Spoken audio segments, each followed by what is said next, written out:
राजकारणामध्ये नेहमीच अशा हालचाली होत असतात की त्याच्यातून कुठला तरी कोण ना कोणाला राजकारणामध्ये काटशेव देत असतो। आता रत्नागिरी जिल्ह्यातलं उदाहरण बघा ना, चिपळूण संघर्ष आमदार शेखर निकम यांनी लांजा राजापूरचे एकेकाळचे राष्ट्रवादी काँग्रेसचे नेते आणि जिल्हा बँकेचे संचालक अजित यशवंतराव यांना पक्षात घेतलं।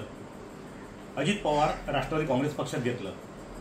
मुळात अजित यशवंतांच्या बद्दल विधानसभा निवडणुकीत महायुतीचे जे उमेदवार होते किरण सामंत, त्यांच्या विरोधात कुठेतरी त्यांनी भूमिका घेतली होती असा राजकीय वर्तुळ बोललं जात होतं आणि तशा पद्धतीचा समज सामंतांचा सुद्धा झालेला दिसतोय।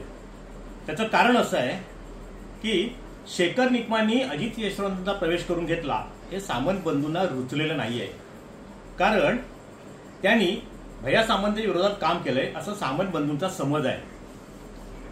पण सामंत बंधू राजकारणात फार हुशार।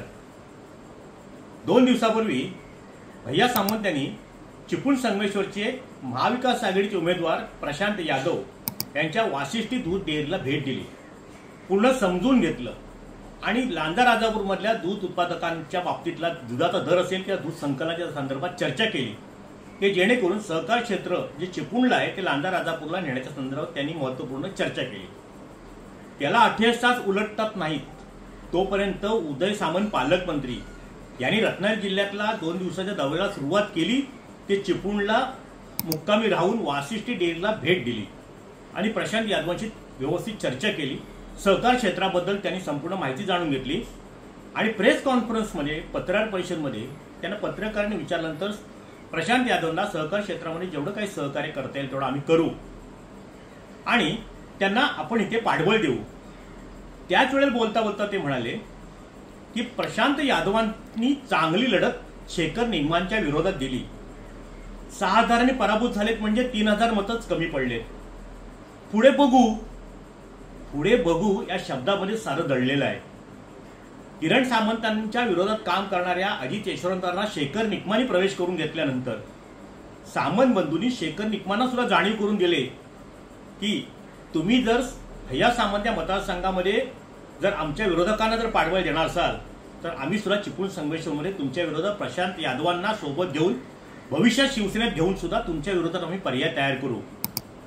वाशिष्ठी दूध डेअरीला दोन्ही बंधूंनी भेट दिली, यामागे काहीतरी नक्कीच राजकीय गणित दडलेलं असेल तशी चर्चा होती आणि आजच्या उदय सामंतांच्या पत्रकार परिषदेमध्ये पुढे बघू या वाक्याला जर अधोरेखित केलं तर शेखर निकमांसमोर भविष्यामध्ये प्रशांत यादव हे चिपळूण संघर्षमध्ये शिवसेनेच्या वतीने पर्याय असू शकतात याची जाणीव सामंतांनी आजच्या चिपळूणच्या पत्रकार परिषदेमध्ये करून दिली।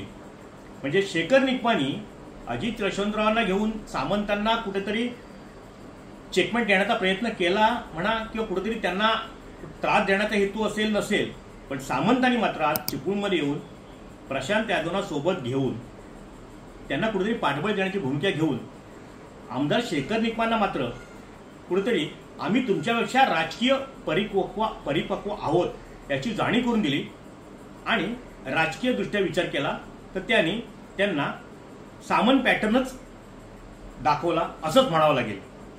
टाइम डिले करता किशोर मोरे, रत्नागिरी। टाइम्स डिजिटलला लाईक करा, सबस्क्राईब करा, शेअर करा आणि बेल आयकॉन दाबायला विसरू नका। पाहत रहा टाइम्स डिजिटल।